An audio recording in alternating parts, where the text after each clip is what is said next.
Bana, kikao ambacho kimeitishwa na TFF na vilabu hivi viwili ambavyo vimeingia kwenye mtafaruku hivi karibuni kimeshindikana baada ya kudaiwa kwamba klabu ya Yanga imegoma kuhudhuria katika kikao hicho, na msimamo wao ni kwamba wao wanahitaji pointi 3 muhimu ambazo kama ambavyo imeripotiwa kwamba Simba kuingia uwanjani na vitu vingine kama hivyo. Kwa hiyo hukumu yake inabidi wapewe pointi 3 na magoli 3. Likumbuko tu Yanga walipeleka timu ile juzi na kuweza kuingiza timu uwanjani, na baada ya hapo muda wa mechi ulipokaribia kaondoka zao, na inaripotiwa kwamba waliondoka muda saa 11:30 na hawakuondoka muda wa mechi ambao ulipangwa. Kwa hiyo pia ni makosa, kwa sababu huwezi ukaenda muda ambao wewe unahitaji wewe na baadaye unaondoka kabla ya muda wa mchezo ambao umepangwa. Kwa hivyo wanadaiwa pia na wamekosea,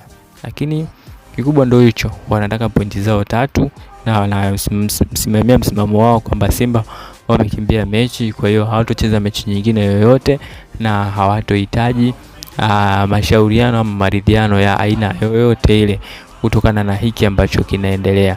Kwa hiyo taarifa ndio hiyo ambayo sasa hivi inagonga vichwa mbalimbali vya habari, na ukizingatia kwamba ni timu ambazo zina mashabiki wengi hapa nchini Tanzania, kwa hiyo ni lazima hii habari iwe kubwa na ilete msisimko wa hali ya juu, kwa sababu inagonga maslahi mapana ya taifa, kwa sababu mchezo kati ya Simba dhidi ya Yanga unagusa engo nyingi, engo za kibiashara na nini, broadcasters ambao ni Azam TV.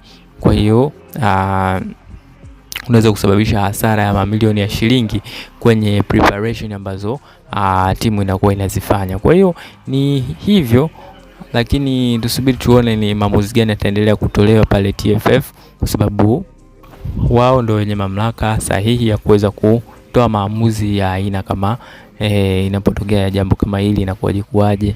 Na baada ya kuahirisha ile mechi kulikuwa kuna upinzani mkubwa, wengine wakidai kwamba wao ndio wamekosea, wengine wakidai kwamba wako sahihi na vitu vingine kama hivyo. Kwa hiyo Yanga msimamo wao ni bodi ivunjwe, ili watu watafute watu wapya, wajumbe wapya, ili kuona namna gani ambavyo wanaweza kutengeneza bodi nzuri ambayo inaweza kutoa maamuzi kwa haraka.